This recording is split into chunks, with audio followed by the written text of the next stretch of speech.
देखिए, अब हम लोग लंदन की शुभारंभ शुरू कर दिए हैं बिल्कुल बिल्कुल। और बहुत जल्दी आप लोग को लंदन में नजर आएंगे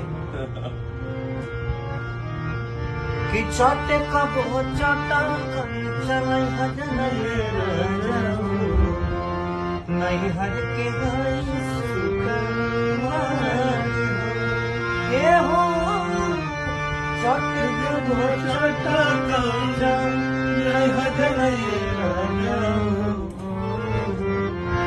नहीं हज के गई तो आज हम लोग फाइनली लंदन के म्यूजिक सेटिंग के लिए बैठे हैं याशी फिल्म के द्वारा। हम और रजनीश भैया जो कि आप लोग के भी बड़े चहीते हैं, बस प्यार और आशीर्वाद ऐसे ही अपने भाइयों पे बनाए रखिए ताकि हम आपके लिए कुछ कर सके और आपकी खुशी के लिए हमेशा सुन सके। Love you all. आप लोगों के लिए बेहतर फिल्म, बेहतर म्यूजिक, हर चीज करने की कोशिश हम लोग करते हैं। रजनीश मिश्रा, खेसारी लाल